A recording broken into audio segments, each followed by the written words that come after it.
근데 제가 아무래도 관심 쪽이 전시를 어떻게 했는가 이런 쪽에 이제 관심이 좀 많았는데요. 여기 보시면 이제 80년대부터 87년 때까지 일련의 사건들이 이렇게 쭉 전개가 되어 있습니다.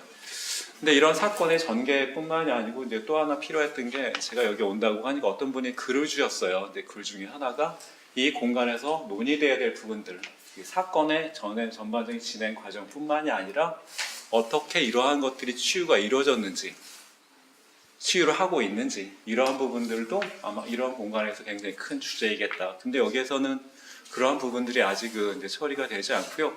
근데 그 이유 자체가 여러 가지가 있을 것 같아요. 여기가 공식적 이름이 경찰청 인권센터잖아요.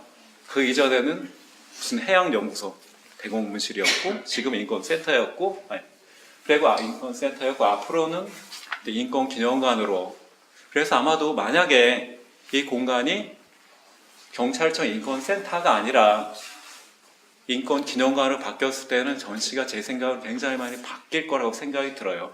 여기서 보시면 어떤 일련의 사건의 전개 과정들 뿐만이 아니라 어떤 화해 공간들도 필요할 테고요.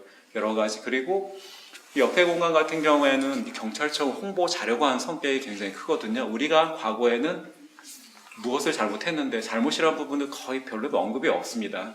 이렇게 열심히 하고 있다, 이러한 부분들이 아니라 진짜 인권이 무엇인가, 우리나라 적어도 이제 현대사와 관련된 역사가 기록이 된 하나의 사적인 흐름을 살펴볼 수 있는 이 공간이 나중에는 인권기념관이 됐을 때는 그렇게 들어올 수 있다고 생각을 하고 있고요. 그게 들어오면 일단은 제가 볼 때는 어떤 그 일반적인 전시나 기념관하고는 많이 다릅니다. 일단 벽면 패널 구성, 이렇게 신문과 사진 이렇게 구성이 되어 있고요. 그 다음에 뒤에 보시면 뒤에 철판 구조로 이렇게 되어 있죠. 철판 구조로 되어 있고, 그리고 이쪽에는 철근으로 되어 있고, 그래서 나름대로 그 시대적인 의미를 상징하는 것 같은데 좀 아쉬움이 좀 많고요. 그 다음에 그 사진이라든가 이런 신문 기사나 이런 걸 했을 때에도 굉장히 짤막짤막하게 언급만 돼 있어가지고 실제로 이 공간이 이런 맥락을 잘 알지 못하면 대략적인 것들만 알 수 있게, 아 이랬구나, 아는 그 시절을 겪은 사람은 알 텐데 그 시절을 겪지 않았던 중학교 2학년 친구, 제 딸 같은 경우 초등학교 3학년에 왔을 때는 잘 모르겠죠, 이거를. 그래서 어른들이 설명을 했을 때, 혹은 경험했던 사람이 설명했을 때 가능한, 근데 그런 부분에 있어서 좀 많이 아쉬운 이런 부분이기도 하고요. 또 하나는 이런 공간에 왔을 때 사진 이미지라든가, 혹은 제가 왔을 때 이제 좀 아쉬웠던 것 중에 하나가 이제 소리.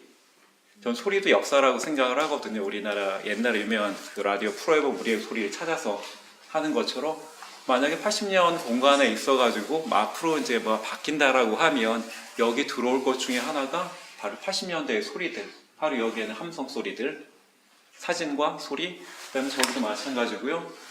그 다음에 노래들. 옛날에 이제 1988 그 드라마가 봤을 때 저도 그 세대이긴 하지만 굉장히 큰 메시지를 줬던 거는 바로 그에서 그 영상들뿐만 아니라 그 노래들이었거든요. 그리고 87년, 88년 그 시절에 기억하고 있는 것 중에 하나가 바로 그 시절 거리에서 불렸던 노래들, 사람들 모였을 때 불렸던 노래들. 여기에는 노래라고 하는 소리. 아마 여기에는 현재로 좀 어려울 수는 있을 테고요. 앞으로 이것이 바뀐다라고 하면 그 시대의 소리도, 역사화된 소리도 같이 경험할 수 있는, 그 시대를 경험했던 사람들은 자기 삶의 일부였고요. 그 다음에 후에서 경험하지 못한 사람들에게는 체험일 수도 있겠죠. 그러한 소리도 이런 사진과 이런 글과 같이 만났을 때 여기에서 설득력이 좀 있지 않을까 그런 생각이 들고요.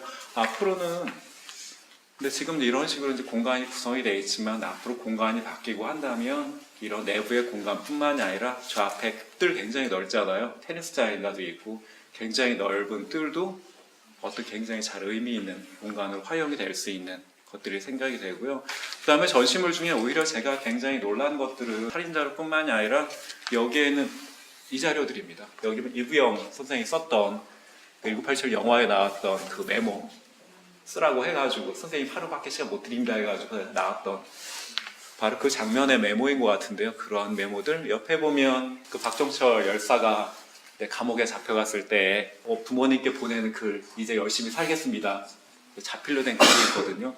사실 그러한 부분들이 좀 더 인상적이었던 것 같아요. 왜냐하면 그 역사가 있고 사람들 삶의 흔적이 있고, 그래서 이러한 전시들도 그냥 이렇게 전시가 되어 있고 자그마한 설명 하나가 되어 있는데, 현재로서는 그 이상의 이제 장치는 없지만 여기 왔을 때 활용을 하게 될 때 이런 사진 보는 것도 굉장히 좋지만 여기에는 기본적인 자료들 육성 이러한 것들도 꼼꼼히 살펴보는 이런 작업들이 이제 필요할 거라고 생각합니다.